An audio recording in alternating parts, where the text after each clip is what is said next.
할렐루야. 하나님은 살아계십니다. 아멘. 지금을 살아가고 있는 이들에게요, 사람들에게 마지막이 있다, 마지막 때에 우리의 삶을 돌아보게 될 심판이 있다라고 말을 하면요, 모든 사람들은 두려움에 사로잡히게 됩니다. 왜냐하면 자신의 살아오던 삶이 부끄러움 없이 산 사람이 거의 없기 때문에 그렇습니다. 그렇다면 같은 질문을요, 우리 그리스도인들에게 해본다면 어떨까요?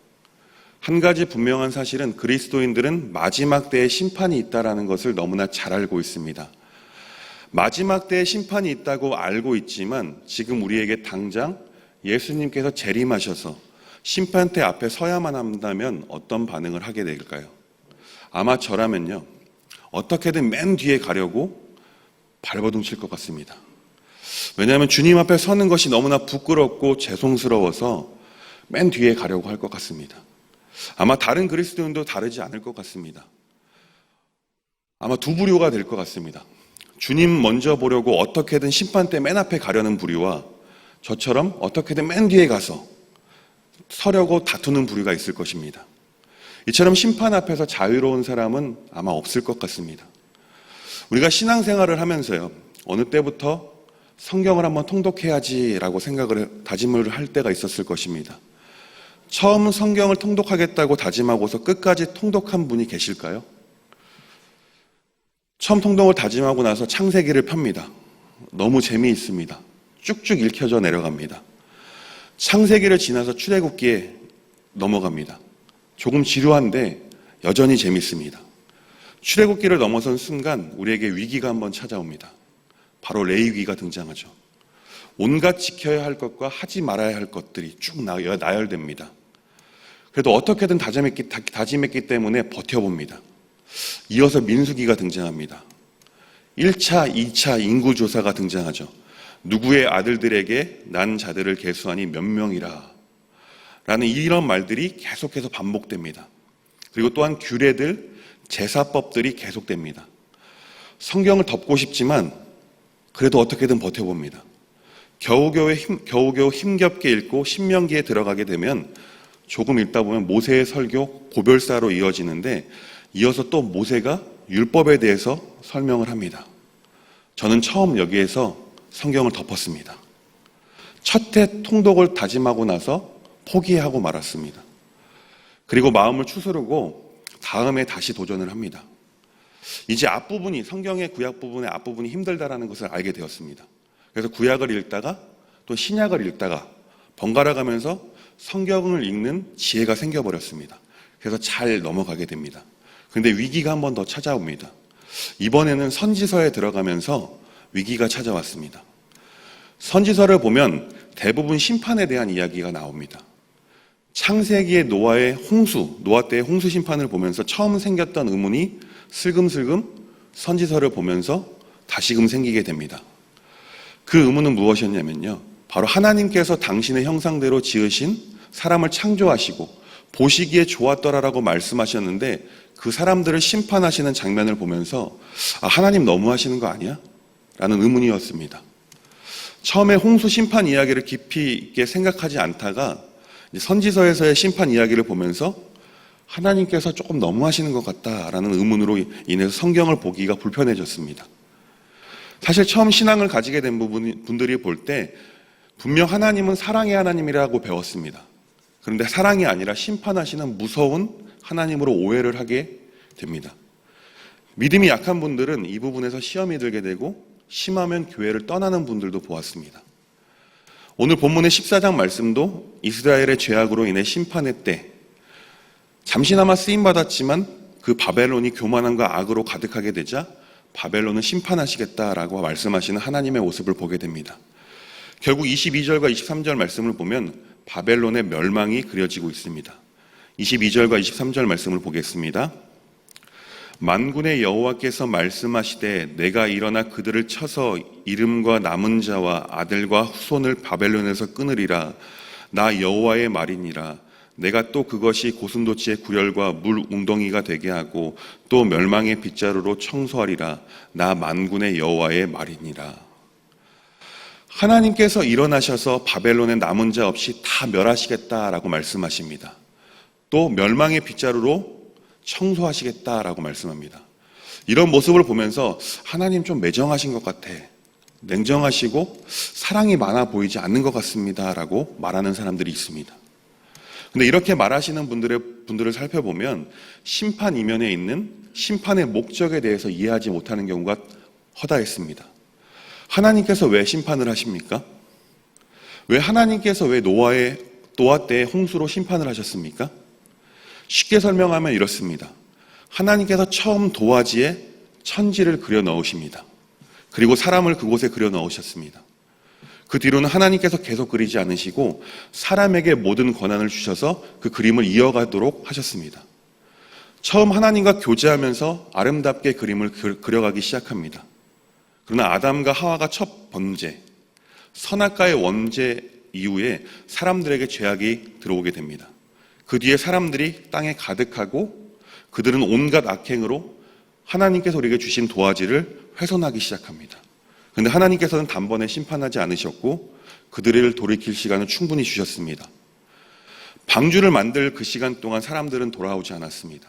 그러자 하나님께서는 사람 지으셨음을 후회하시고 뜨거운 눈물을 흘리시며 홍수로 세상을 심판하셨습니다.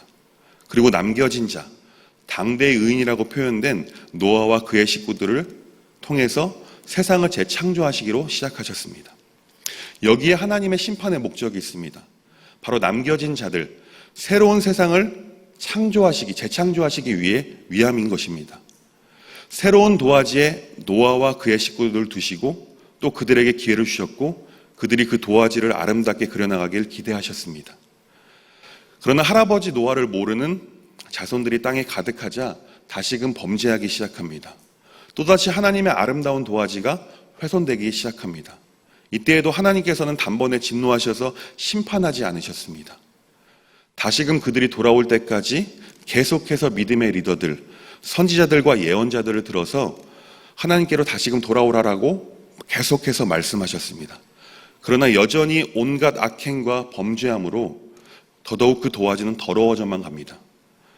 오늘 본문에 와서는 아모스의 아들 이사야 선지자를 통해서 한때 이스라엘을 치는 것을 허락하셨지만 범죄하고 교만하고 악으로 가득한 바벨론을 심판하시겠다라고 말씀하고 있습니다. 그런데 이 심판의 말씀 이전에 하나님의 심판의 목적이 기록되어 있습니다. 바로 1절부터 3절까지의 말씀입니다. 1절부터 3절까지의 말씀을 함께 보겠습니다. 여호와께서 야곱을 긍휼히 여기시며 이스라엘을 다시 택하여 그들의 땅에 두시리니 나그네 된 자가 야곱 족속과 연합하여 그들에게 예속될 것이며 민족들이 그들을 데리고 그들의 본토에 돌아오리니 이스라엘 족속이 여호와의 땅에서 그들을 얻어 노비로 삼겠고 전에 자기를 사로잡던 자들을 사로잡고 자기를 압제하던 자들을 주관하리라. 여호와께서 너를 슬픔과 공고와 및 내가 수고하는 고역에서 놓으시고 안식을 주시는 날에. 아멘. 하나님의 백성들 이스라엘을 회복하시겠다라고 선언하십니다. 1절에 기록된 이스라엘을 다시 택하여라 라는 말씀은 그럼에도 불구하고 계속 범죄하지만 계속 택하셔라고 번역할 수 있습니다. 이 말씀의 뜻은 여전히 그들은 범죄하지만 그 남겨진 자들, 신앙의 명맥을 이어가고 있는 자들로 인해서 하나님께서 다시금 그들을 택하시고 있다라는 것입니다. 이어서 말씀합니다. 그들을 데리고 그들의 본토에 돌아오리니 이 말씀은 결국 하나님께서 허락하셨던 그 땅, 주님께서 주신 땅을 다시금 이스라엘 백성들에게 주시겠다라고 말씀하고 있는 것입니다. 그리고 이스라엘을 힘들게 하고 이스라엘 백성들을 사로잡던 자들을 도리어 사로잡게 하시고 자신들을 억누르던 자들을 도리어 다스리게 될 것이다 라고 말씀합니다. 다시 말하면 이스라엘을 어렵게 하고 힘들게 하던 모든 것들을 제하여 주시겠다라고 선언하고 계십니다. 3절 말씀에 또 이어서 이스라엘에게 고통과 불안을 없애주시고 강제 노동에서 벗어나게 하시고 안식하게 하셨다라고 말씀하고 있습니다. 여기에 바로 하나님의 심판의 목적이 있습니다. 바로 남겨진 자들, 신학의 명맥을 이어온 자들로 인해서 다시금 회복시키시는 것. 하나님의 심판의 목적은 바로 완전한 멸망이 아니라 회복에 있다라는 것입니다. 이어서 4절부터 23절까지의 말씀은 한때 이스라엘을 심판하실 때 잠시나마 도구로 사용되어진 바벨론의 교만함 그리고 악함으로 인해서 다시금 이스라엘에게 위협을 가하지 못하도록 바벨론의 심판의 말씀이 이어집니다. 결국 하나님의 심판은 당신의 선택된 백성, 믿음을 유지하고 어려울 때에 견디는 자들이 들어서 어지러운 세상을 재창조하시는 데 있습니다. 또한 다시금 그들이 일어날 수 있도록 회복에 초점이 맞춰져 있습니다.